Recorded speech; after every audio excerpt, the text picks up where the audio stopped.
A lot of people that are looking to buy houses like Gen Z or millennials are asking the question of, is it worth it to buy a house? Is it a good investment? Now, when I say investment, I'm not talking about a short-term investment like I'm day trading, but is it something worth spending my money on? And that's a great question. So today, what we're actually going to walk through is what historical data shows us as far as the real estate market goes.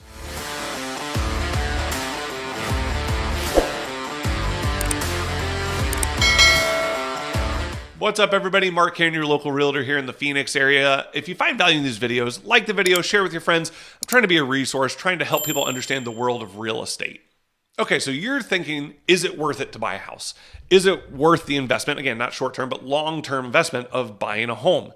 I don't know. And listen, I get it because too many people are watching YouTube, TikTok, Instagram, whatever it is. And there's too many people out there on each side that are just trying to freak people out, whether it's on the fear side and they're just like, be afraid, everything's going to crash, it's not worth it, or on the other side where they're like, you better buy now, you're going to miss out. And they're doing that because they want subscribers. That's how they make money.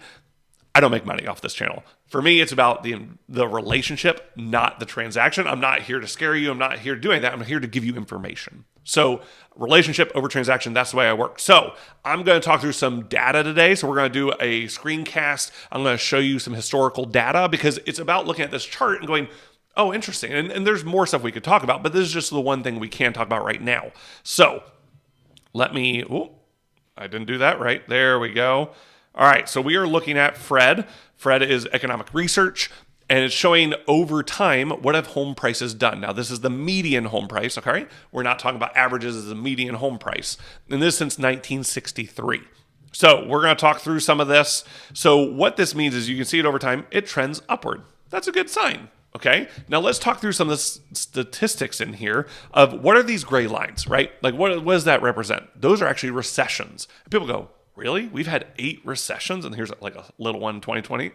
We've had 8 recessions since 1963. And in all of those recessions, the market didn't necessarily go down. Just because we have a recession doesn't mean that real estate loses value. Sometimes it does. Like everyone thinks of 0809 right here, right? This is 0809. That's what everyone thinks of because it was the crash and oh my goodness. And listen, there was a lot of factors in that we don't have today. The lending practices back then were much more lax. They were giving money out left and right to people they never should have. We don't have that today.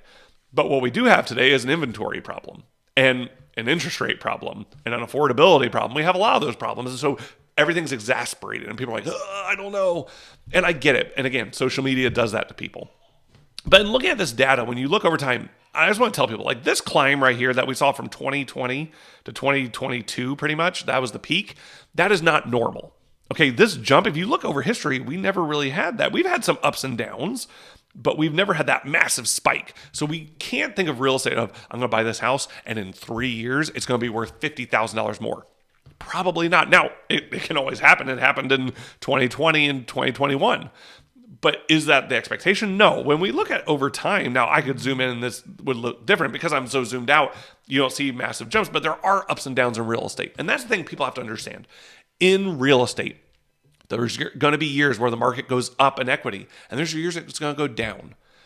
And in owning a home, that's why you have to think of owning a home as a long-term investment, not a short-term investment. And so it's one of those that, like when a lot of people, let's say for instance, right here, 2007, people bought at the highest point, and then it crashed after that. Did people lose money? Yes, but only if they sold their home. That's the thing is, unless you realize the loss, it's not a loss. So I had clients that bought in 2006, 2007, and they held and they lived in that house. And then they eventually sold it in 2014, 2015. They actually made a profit. In 6 years, they made a profit. And people are like, oh, and we always tend to think of the immediate, and we can't. We can't think of just the immediate because real estate is not a short-term investment. It's a long-term investment. You need to be thinking, I'm going to live in this house for 10, 20 years. So don't buy a house if you don't think you can live in it for 10 years.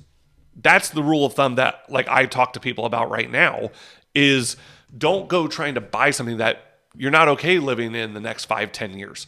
Most people on average right now move about every 8 years. So it's one of those that make sure if you're going to buy a house, that you're talking to a real estate agent that's actually looking for your best interest. I would love to talk with you about that because for me, it's about relationship over transaction. I'm here to help you understand the world of real estate and make sure that you make the best decision for you. So my information's below. I hope you'll reach out. Guys, you've been listening to The Real.